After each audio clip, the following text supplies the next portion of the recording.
बयान दिए जा रहे हैं, लेकिन तहसीन पूनावाला मुझे बताइए 77% अप्रूवल रेटिंग अगर देश के प्रधानमंत्री को मिलती है तो क्या इसे बड़े चश्मे से नहीं देखा जाना चाहिए?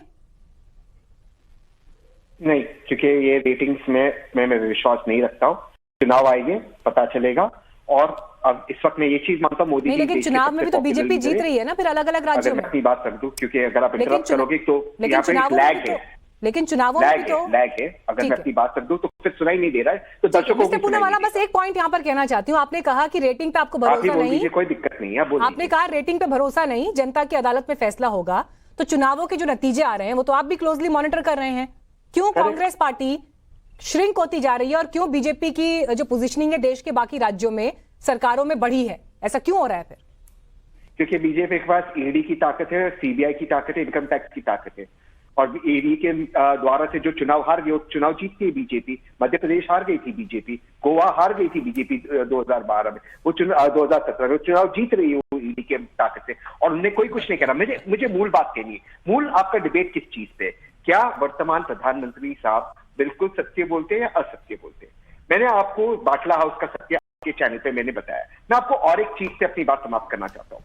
2017 में मैं टाइम्स नाउ पे था, आपके सिस्टर चैनल पे, माननीय प्रधानमंत्री जी स्पीच दे रहे थे, माविका जी से कवर कर रही थी।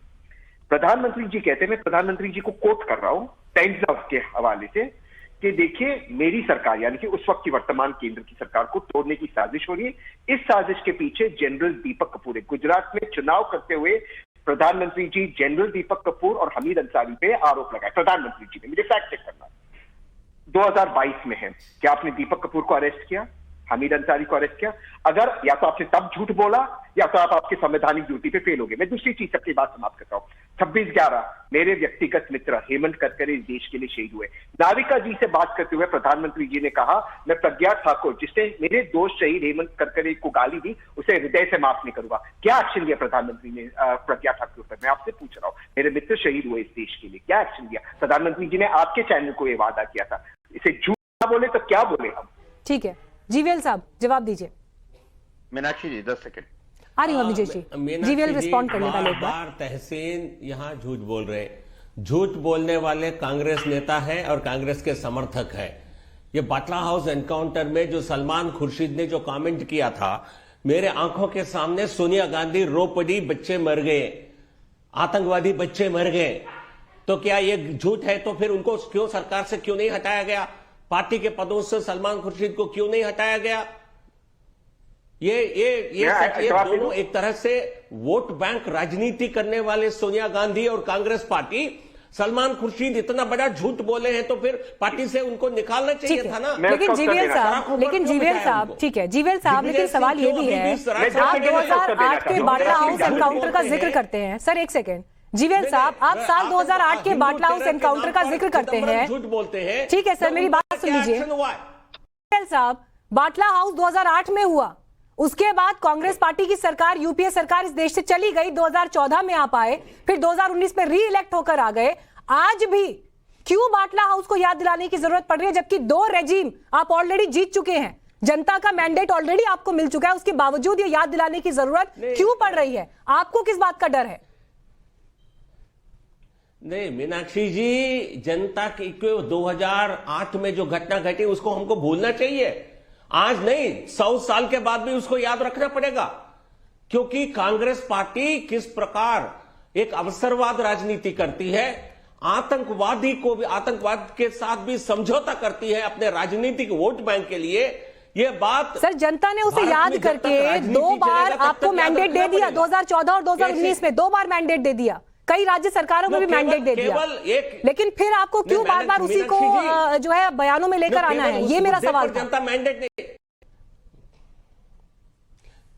मैं जवाब उसी का दे रहा हूं। एक पार्टी के कल्चर, एक कांग्रेस पार्टी की क्या नीति है, क्या नीयत है, उनकी असलियत क्या है, ये देश के जनता के सामने रखने में ऐसे कई उदाहरण को प्रस्तुत करना पड़ता है, लोगों को याद दिलाना पड़ता है। कांग्रेस पार्टी अचानक एक ड्रामा कर सकती है। ठीक है, तहसीन रिस्पॉन्ड करने के लिए बाकी मेहमानों के पास जाऊंगी।